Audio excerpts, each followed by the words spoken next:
Buenas a todos, aquí Don Pablo para hablar de los átomos, como una clasecita de física o de química. Pero el concepto del átomo empezó en la antigua Grecia, con filósofos llamados Demócrito y su maestro Leucipo. Fijémonos que el concepto del átomo empezó en la antigua Grecia mucho antes de Jesucristo, cientos de años antes de Jesucristo. Demócrito y Leucipo concibieron el átomo de una forma lógica. Es increíble que un concepto que hoy día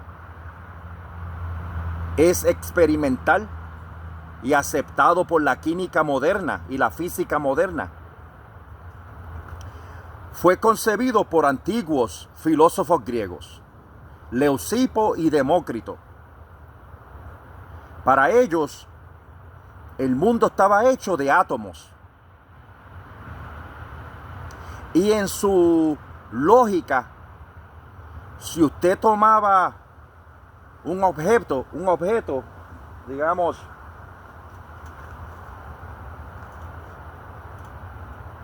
esta ramita, si usted toma esta ramita seca y la divide en dos,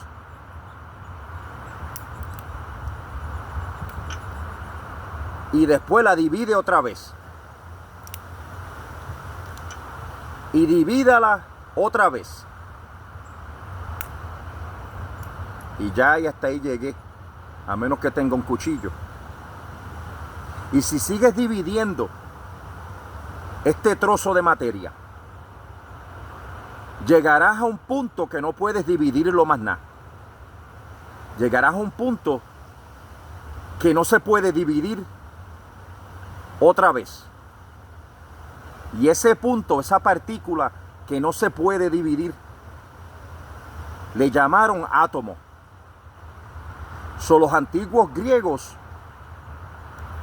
concibieron que el átomo no se puede dividir, indivisible, una partícula indivisible. Por cierto, la palabra átomo proviene de a, que quiere decir no, y tomo, que quiere decir división. El átomo no división, es indivisible. Hoy día sabemos que esto no es cierto. El átomo se puede dividir aún más entre sus partículas internas. Pero para Demócrito y Leucipo, el átomo es indivisible. Y era lo que componía todas las cosas. El agua, la tierra, el aire, todo se componía de átomos. Entonces Demócrito decía que el espacio que había entre medio de los átomos era la nada, era el vacío. O sea, los átomos necesitaban moverse. Entonces, para moverse estaba la nada. Lo único que existía eran átomos, pero el espacio entre medio de ellos era la nada. Repito, el vacío. Y esa era la filosofía de Demócrito y de Leucipo, de que concibieron que el átomo era la unidad fundamental del universo y que para ellos era indestructible y indivisible.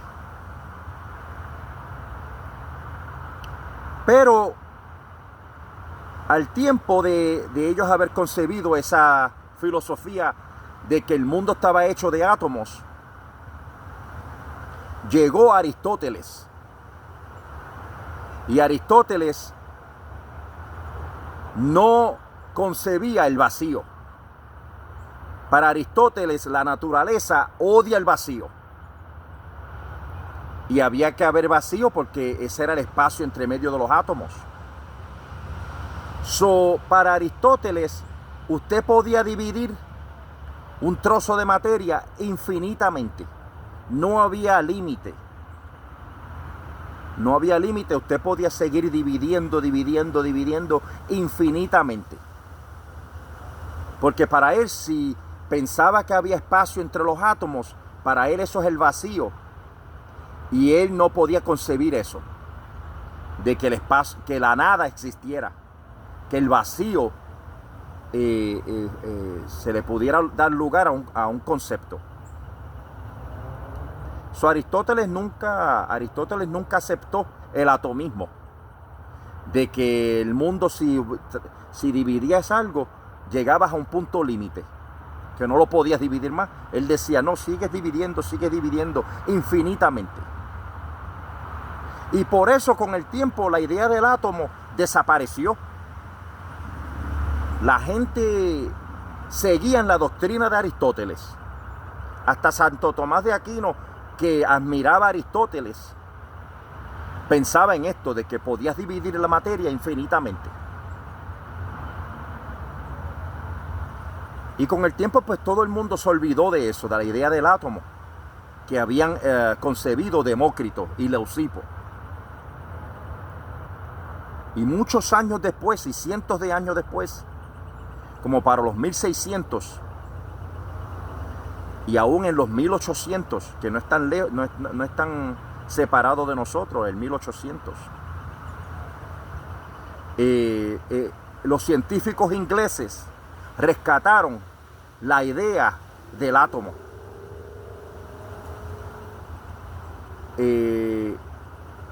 Como para los 1600, 1700 y aún en el 1800, John Dalton rescató esa idea del átomo. Y John Dalton hizo una teoría, escribió una teoría con unos principios y los verificó experimentalmente.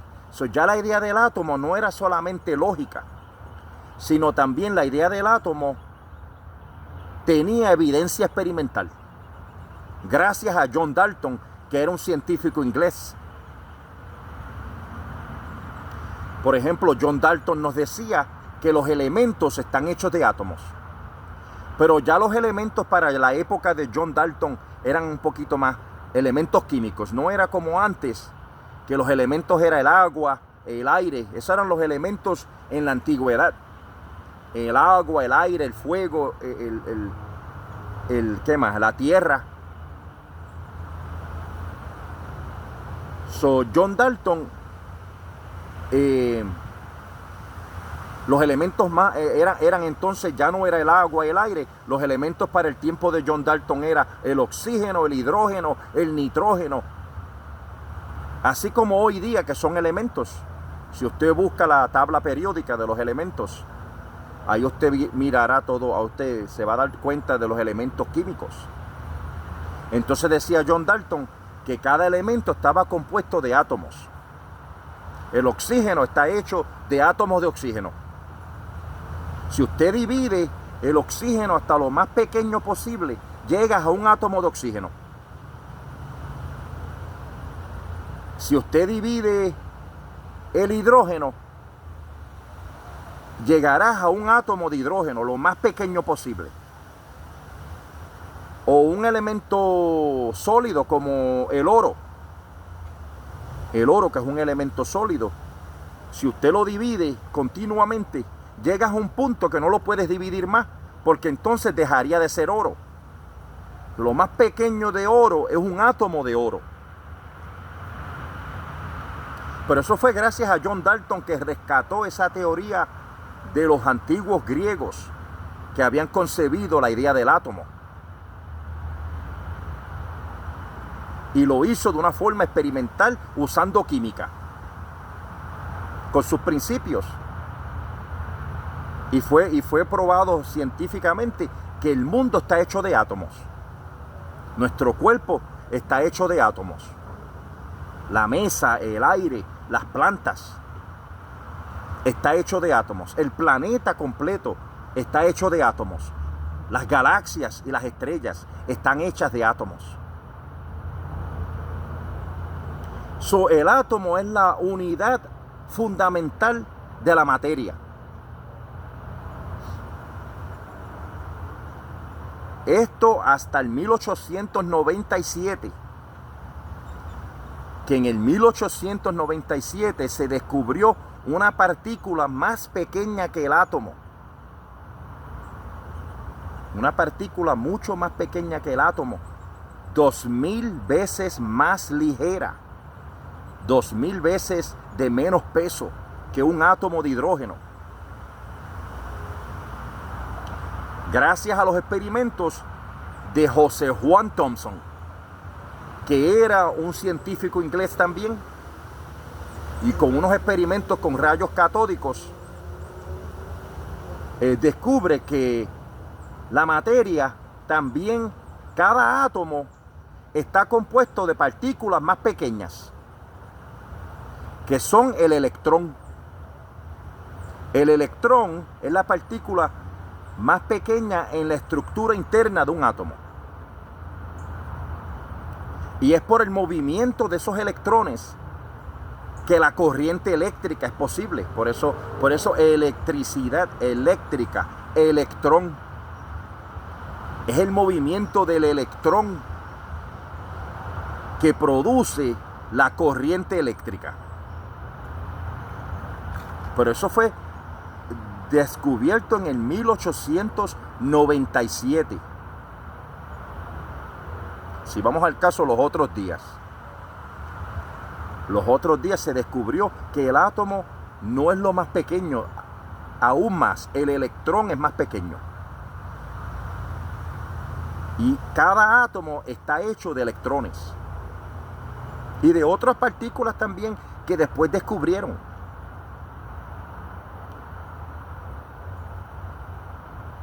Entonces hubo otro científico británico, Ernesto Rutherford. Ernesto Rutherford descubre que el átomo es casi vacío, porque los electrones son tan pequeños, que casi no contribuyen a la masa del átomo. Si vamos al caso, Ernesto Rutherford descubre que el núcleo del átomo, el centro del átomo, es lo que contribuye a la masa del átomo. Y que la mayor parte del volumen de un átomo es vacío. Creo que un 99.9% de un átomo es vacío. Si nosotros estamos hechos de átomos, también en nuestro cuerpo material es mayormente vacío. Porque la masa de un átomo está concentrada en el núcleo, en el centro del átomo. Bien pequeñito, es un centro bien pequeñito, es como decir una bolita de golf. Usted la pone en el medio de un campo de fútbol. Más o menos como una comparación así. La bolita de golf es el núcleo. Y el campo de fútbol es el átomo. Imagínese todo el espacio vacío que hay. Que la mayor masa del átomo del campo de fútbol está concentrada en una bolita de golf. En el medio del campo. Eso fue lo que descubrió Ernesto Rutherford, que el átomo es casi vacío. Él es el padre de la física nuclear porque descubrió el núcleo del átomo. El centro del átomo. Como que unió el vacío con el átomo. Fijémonos que para Demócrito y hasta aún para John Dalton, porque John Dalton no sabía que el átomo tenía estructura interna. Rutherford unió esos conceptos de átomo y el vacío en uno. Resulta que el átomo es mayormente vacío. Es casi imposible de creer, porque yo estoy tocando esta mesa y siento la solidez. Sin embargo, los átomos es casi vacío. Entonces, ¿qué previene? ¿Qué es lo que previene que yo pueda pasar mi mano por la mesa como si no estuviera ahí? Son las interacciones subatómicas que crean esa energía y esa presión que previenen que la mano pase por la mesa como si estuviera hecha de mantequilla. Son las fuerzas subatómicas en el átomo, que es lo que previenen que uno pueda pasar las manos a través de la mesa. Sin embargo, usted siente esa solidez. Y usted siente, por ejemplo, cuando usted está sentado, usted está sintiendo esa solidez del banco o de la silla. Pero fíjese en eso, el átomo es casi vacío. El átomo es casi vacío. Solamente un pequeño núcleo en el centro es donde está la masa. Y esto fue gracias al trabajo de Ernesto Rutherford y sus compañeros en Inglaterra.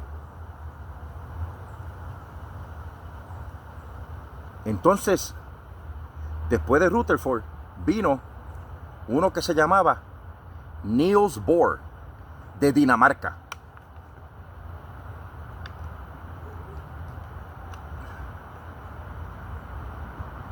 Niels Bohr, de Dinamarca. Y Niels Bohr usó la teoría cuántica para explicar el átomo. Según Niels Bohr, hay órbita, los electrones están en órbitas alrededor del núcleo. Es como el modelo del átomo de Bohr, es como un sistema solar o un sistema planetario en miniatura. Vemos que el núcleo es el Sol y los electrones como si fueran planetitas pequeños alrededor del núcleo del Sol. Ese era el modelo de Niels Bohr. Hoy día sabemos que es mucho más complicado, pero el modelo planetario de Bohr ayudó a los científicos a entender un poquito más el átomo.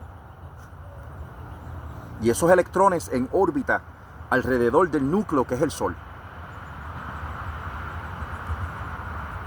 Y cuando esos electrones saltan a otras órbitas y regresan a su órbita original, se produce la luz. Así fue que Niels Bohr explicó cómo es que la luz se produce de la materia. Son electrones que saltan y cuando regresan a su estado original, se emite luz. Cuando Dios dijo, sea la luz, allá en Génesis capítulo 1, si lo vemos de una forma científica, cuando Dios dijo sea la luz, saltaron los electrones. Los electrones se movieron por la voz de Dios. Si lo vemos de esa forma, los electrones Dios los ordenó a moverse cuando dijo sea la luz. Y es precisamente lo que Niels Bohr explicó con química y con física. Los saltos de los electrones es lo que produce la luz. Los electrones en el átomo, que están en el átomo, y cuando saltan, eso es lo que produce la luz. Así que eso es lo que quería hablar de los átomos, que comenzó en la antigua Grecia por medio del trabajo de Demócrito y Leucipo, pero que para ellos los átomos eran indivisibles, indestructibles. Luego esa idea se desapareció porque Aristóteles no creía en esa teoría de átomos.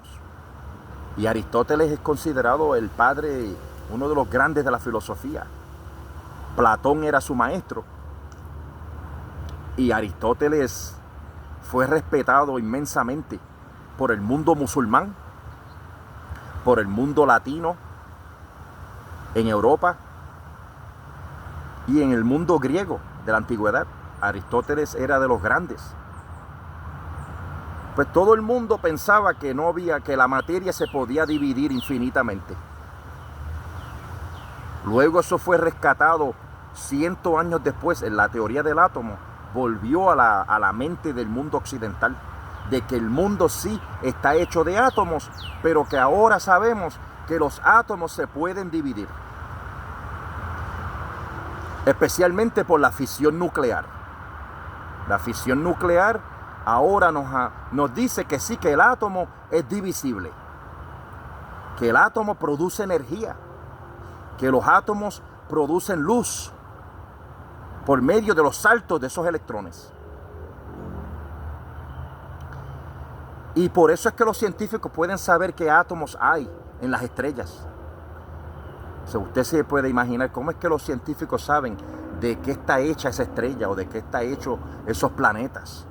Es por la luz que emiten. Porque dependiendo de los saltos de los electrones, es la luz. Dependiendo del salto, si es de cierta órbita que salta hacia de regreso, pues eso sería una luz visible, o puede ser una luz ultravioleta, o una luz infrarroja. Es basado en eso, en los saltos de los electrones.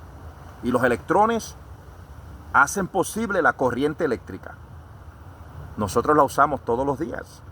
En las baterías, cuando prendemos la televisión, cuando prendemos la computadora. La corriente eléctrica que usamos todos los días. Electricidad.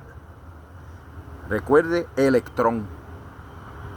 Electrón hace posible la electricidad, hace posible la luz. Y relacionándolo a la teología, cuando Dios dijo sea la luz, los electrones saltaron por la voz de Dios. Por la voz de Dios que hizo que los electrones saltasen para que se pudiera producir la luz.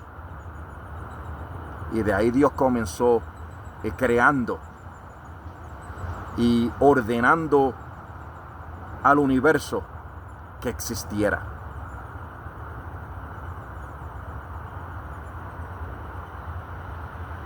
Y que el vacío y el átomo se juntaron en uno.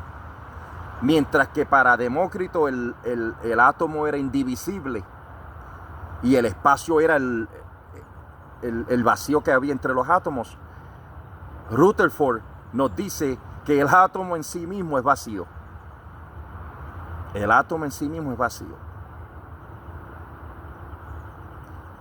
Y que eso sorprende a uno, saber que los átomos están vacíos. Y sin embargo, cuando yo siento la mesa, no puedo pasar mis manos como si no estuviera ahí. Y es por las interacciones subatómicas de las fuerzas de las subpartículas que previenen que mi mano pase.